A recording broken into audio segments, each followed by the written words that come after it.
সালাম সহ অন্যান্য সকল ধর্মের মানুষের জন্য রইল কল্যাণ কামনার দোয়া। সারা বিশ্বে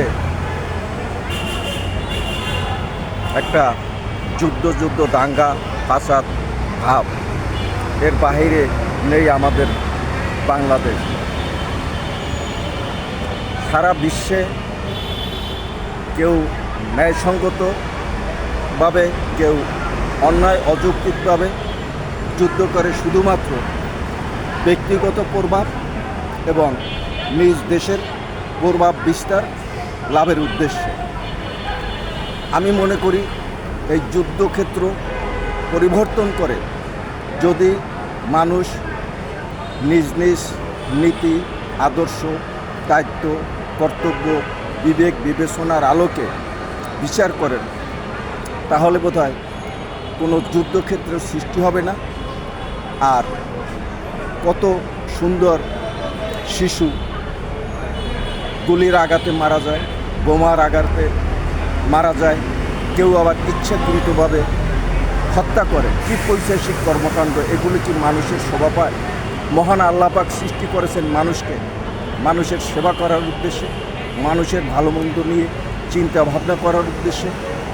শুধু মানুষটা, সমস্ত সৃষ্টির যাতে কল্যাণ হয়, সৃষ্টি যাতে টিকে থাকে, সেই সৃষ্টি টিকিয়ে রাখতে সৃষ্টিকে চর্চা করতে হবে। কেননা সকল সৃষ্টি মানুষের প্রয়োজনেই কাজে আসে, কিন্তু আমরা অনেক সৃষ্টি টিকিয়ে রাখি না, ধ্বংস করছি। এর ফলে পৃথিবীর ভারসাম্যতা দিন আর দিন নষ্ট হচ্ছে। পৃথিবী বিভিন্ন কারণে ধ্বংসের দ্বার প্রান্তে পৌঁছে যাচ্ছে।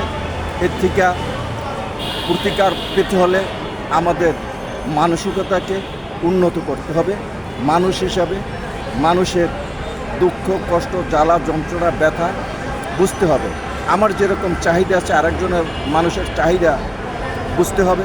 আমি মনে করি আমি অর্থ সম্পদের পাহাড় করতে পারলেই বোধহয় উন্নয়ন হলো না। আসলে উন্নয়ন সেটা না। আমার আশপাশে অনেক পরিবার আছে, আত্মীয় স্বজন আছে, পরিচিত আছে, শুভাকাঙ্ক্ষী জন আছে। এদের স্বাভাবিক উন্নয়নের কথাও চিন্তা করতে হবে।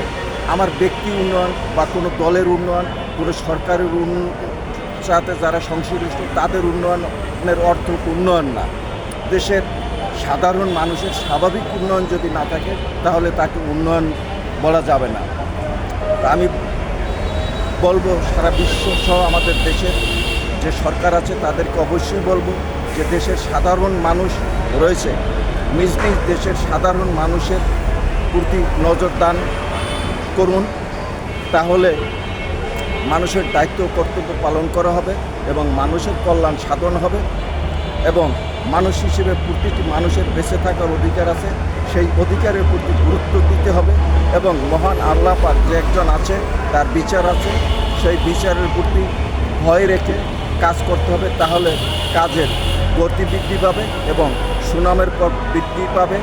আশা করি আমরা যারা মানুষ, তারা মানুষের মতো কাজগুলি ভবিষ্যতে করব, সেই প্রত্যাশা রেখে আমি আমার কর্তব্য এখানেই শেষ করলাম।